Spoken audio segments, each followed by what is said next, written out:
Tere! Mina olen Krista Tõldmaaker. Olen tantsuõpetaja Vana-Vigalas.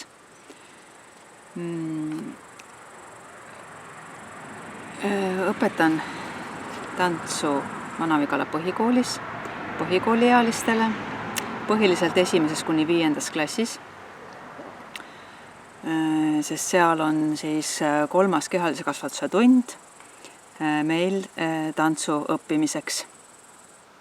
Hiljem 6. kuni 9. klassis annan siis üksikud tunnid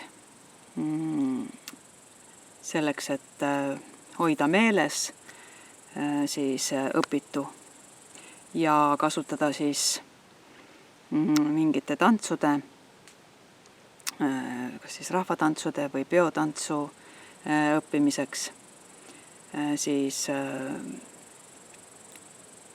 tantsusamme. Lisaks siis põhiline tantsuõpetus toimub täiskasvanutega. Vana-Vigala rahvamajas tegutseb siis folklooriseltsi Kiitsarakad naisrühm ja segarühm.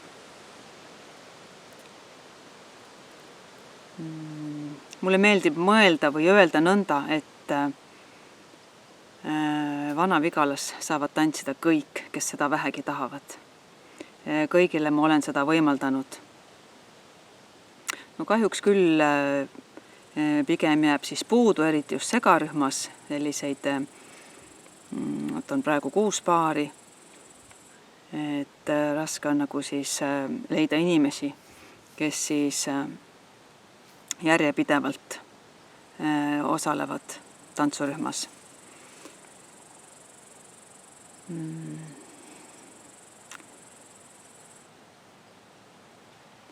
Ja selle kohta võib siis öelda ka nõnda, et see on ka siis minu eesmärk, kuhu ma juba nagu jõudnud ka olen ja kus ma tahan nagu püsida, on just see, et võimaldada tantsu õppimine, tantsu püsima jäämine, tantsuoskuse arendamine Vana-Vigalas. Ja kui tegemist on tantsustiiliga, mida siis ma ise ei valda, siis alati on võimalik kutsuda siis mõni tantsuõpetaja, mõni entusiast, kes siis seda tantsijatele on valmis jagama ja õpetust andma.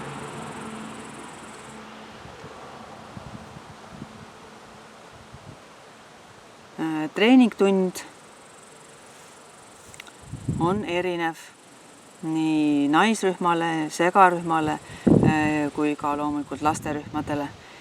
1., 2., 3. klass on mängulisem, 4., 5. klass juba siis rohkem nagu nad siis loovust peavad, oma loovust kasutama ja siis ka pisut keerukamaid tantsukombinatsioone meelde jätma ja ise looma. Demonstratsioonharjutused ma esitan siis need, mida ma siis põhiliselt naisrühma treeningtunnis kasutan. Et siis saavutada võimalikult hea ettevalmistus siis tantsu õppimiseks. Teen siis mõned soojendusharjutused, tavaliselt siis 2-3 lugu. Esimene siis muusika on rahulikum, marsirütmis, kõnnirütmis ja teine siis tempokam ja 3. siis selline lõdvestav ja rahunemisega, rahunemist võimaldav liikumine. Treeningharjutustesse panen ma siis samme, mida siis tuleb ette ka siis õpitavas tantsus. Ja siis esimene harjutus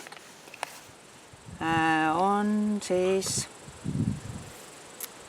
või õigemini harjutused on siis alati enamasti siis kõndimisel peal, kus siis töötaks võimalikult palju siis keha kaasa, et saab siis jalad liikuma ja saab ülakeha sooja ja samuti ka koordinatsiooni.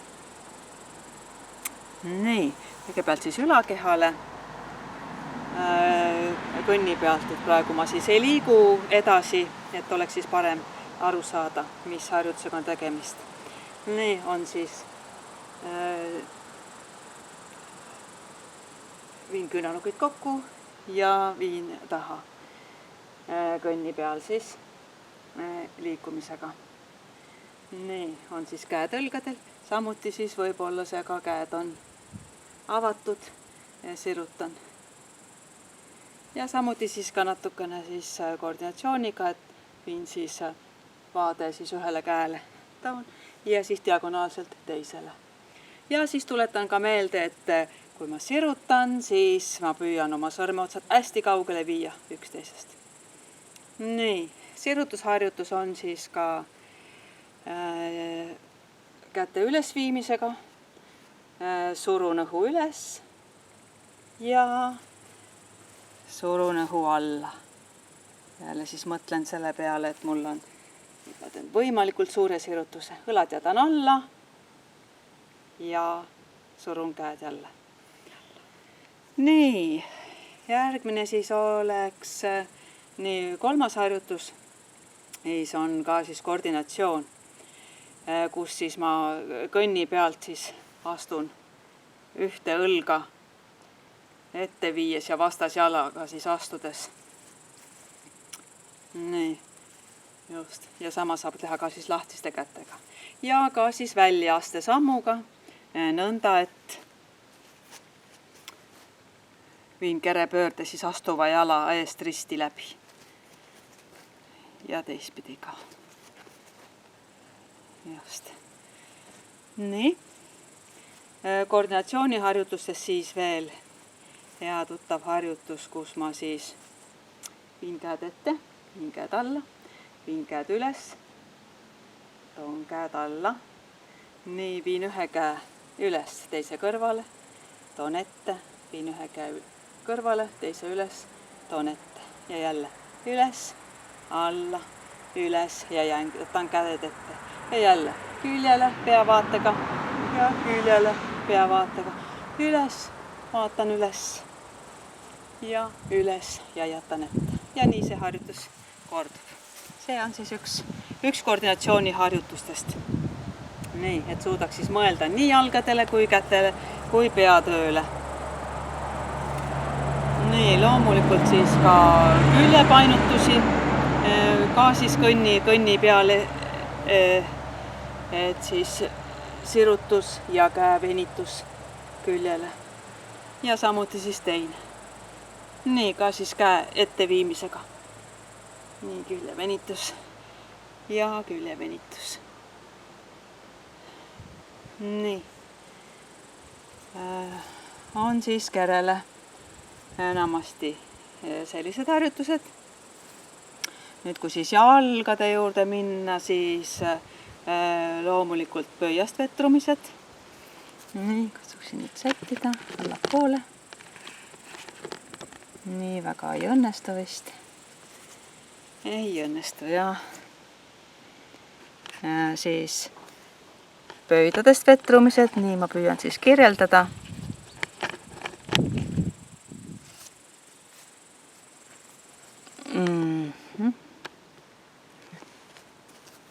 Et on siis pöidadest vetrumised. Ja siis loomulikult jälle ka, et mõtlen siis ikkagi veel mõnele kehaosale, näiteks siis õlgade siis üles-alla viimisega ja vedrutused. Nii, siis on harjutus siis kerepöördega, kus ma siis toon põlve eest risti läbi ja kõnnin edasi.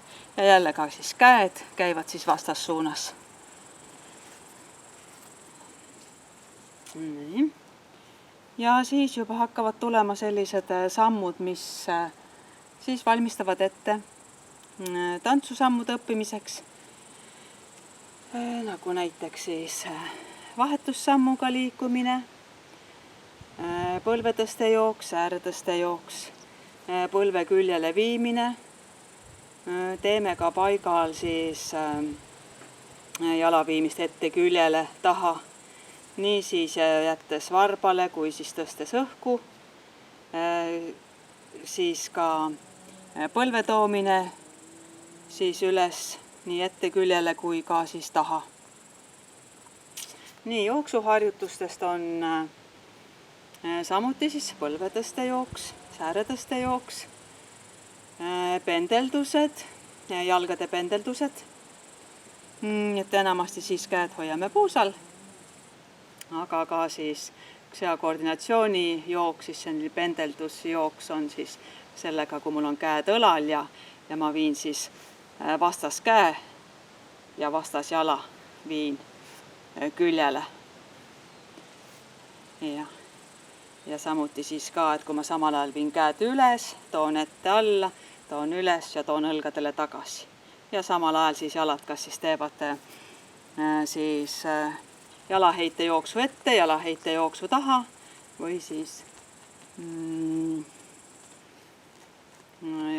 jalgade liikumine siis küljele. Nii. Pöörame tähelepanu ka seljale, et siis just see seljalülide peale mõtlemine, et kuidas ma rullin ennast siis lüli haaval. Nii, ette siis alla välja. Nii, lõdvestan kaela ja õlad ja kõik lõdvestan. Ja tulen siis jälle lüli haaval üles. Nii, samuti siis ka sirge seljaga siis kallutus ja kumera seljaga tõus. Nii, selja liikuvuse parandamiseks. Nii, ja jälgin, et põlved oleks siis mitte lukus, vaid vabad, et mitte siis kahjustada põlveliigeseid. Nii. Ja kui on siis tehtud tantsu kombinatsioonid, nii õpitud mingit tantsu, siis lõpus midagi rahustavat. Teeme siis sellise muusikaga, mis siis viib siis mõtted rahunemisele. Nii, kus on siis õhtul hilja, nagu siis ikkagi täiskasvanute proovid toimuvad, tantsutreeningud. Ja siis me teeme selliseid venitusi, lõdvestusharjutusi. Põrandale tavaliselt küll ei lähe, aga saab ka püstisest, tavapärasem on püstiseistes siis teha neid samu seljaliikuvuse ja küljevenitusi ja siis üld lõdvestavaid harjutusi. Ja eesmärk on ikkagi, et siis inimene tunneks ennast pärast treeningtundi väsinuna, kuid rõõmsana. Rahulolutundega läheks ära treeningust. Enamasti see õnnestub, vahel ka siis oleneb siis inimese enda seisundist ja oleneb siis ka sellest, kas on olnud kerge tantsu õppimine või selline, et ei ole nagu väga keerukaks osutunud, et kas siis inimene on järjepidevalt proovis käinud, et tihtipeale siis tuleb sellega arvestada, et ikkagi ei ole see tase inimestel ja võimed ühtlased, et see nõuab väga palju siis sellist järelemõtlemist ja ettemõtlemist, et siis kõik lahkuksid treeningtunnist heaolutundega, et tahaks järgmine kord ka tagasi tulla. aitäh!